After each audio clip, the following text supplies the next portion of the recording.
we get near to the end of the show. So we are live on Facebook at Hope FM Live. Unaweza ukaenda pale, also live on YouTube and on Twitter there.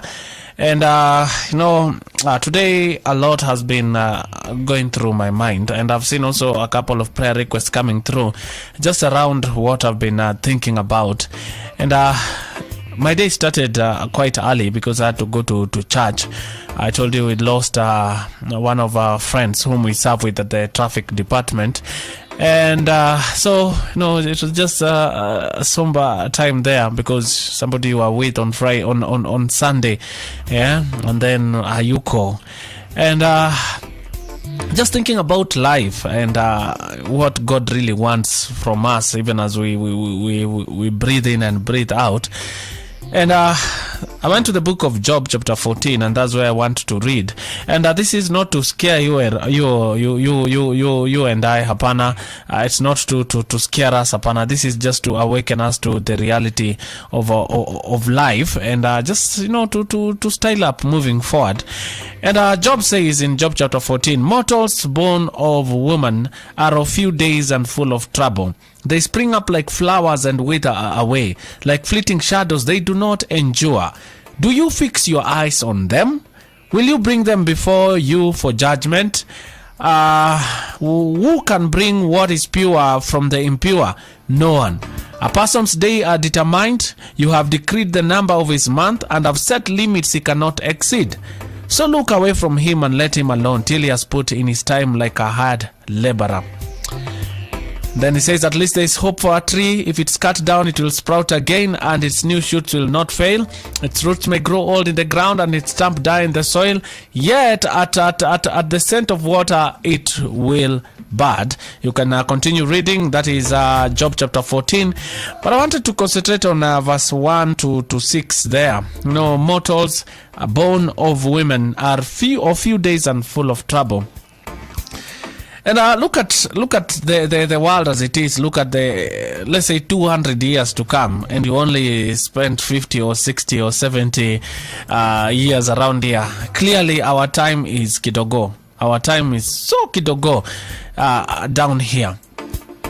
And Job looks at it and says, a person's days are determined. You have decreed the number of his months. The other version that says, our life is like a frame. A picture kwa frame. Therefore, they are bound. A picture ikitoka iwezi toka nje ya frame.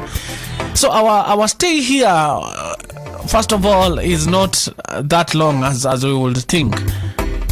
We are just but mortals. I was listening to people paying tributes, and just looking at the life of that young man, left a family, and just there wondering what is this life really? What does God want us to do? And everybody who came there, was very, very encouraging, because they knew this young man served. This man served God. In his youth, he served God, and everybody that came there was saying, serve. He served. So I was asking myself, now that I'm just a mere mortal, and my time here, is kidogo. How do I make my stay here on earth count? How do you and I make our stay count? Number one, we go back to what we shared yesterday. Love God's people. Love God. Let love, be what is seen from you. But then also, making your stay here count. With this short life we have, si anasa, si kupiga sherehe, hapana. Make it count. Make it really count. And so as even David looks at us and he say, who is man?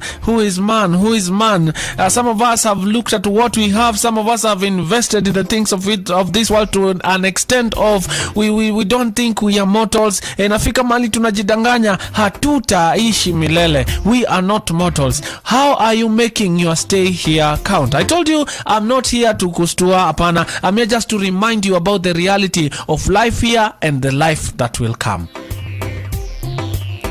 So are you really living for God? Are you really living for God? In this short time you have, are you really living for God? And short time here, hata 80 years, I'm telling you can live by until 90 na tuseme wenyewe bonus ilikuja. We look at 304 years to come. You know that 90 is a very small percentage. Ukweli, the world imekuwa for long. Are you living for God? Kijana, are you living for God? Make your stay here count. Today we just tributes for a 33-year-old, with a family, 2 young babies there, and everybody will say we have hope. He lived for God, he served. And I thought I come and remind us here that number one, the reality is we are not going to be here forever. Even as some of you are writing in, you're in a place of mourning, and the comfort we have and the joy we have even in these difficult seasons we get into is that we know our loved ones lived for God.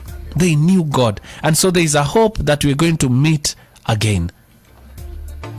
So this hashtag Team Worship Wednesday, as you worship your Maker, are you really living for your Maker? Are you really living for him? Are you loving God's people? Are you loving people as Christ would want you to do? Are you doing it the God way? Are you doing business the God way? Are you relating with people the right way? Are you moving in the right direction? Even right now in your dating, and is it something that is glorifying God? In your marriage, my brothers and sisters, are we living for God? Because all these things are things ambazo tutawacha hapa chini, but they really determine where we are going to go. Make your stay here count. Just a reminder from Man Karis that you and I are nothing but mere mortals. Na tumeenda, but tukiwa hapa, how are we living this life? Please make it count. Maybe you're tuned in na hujaokoka. It starts with giving your life to Christ. Make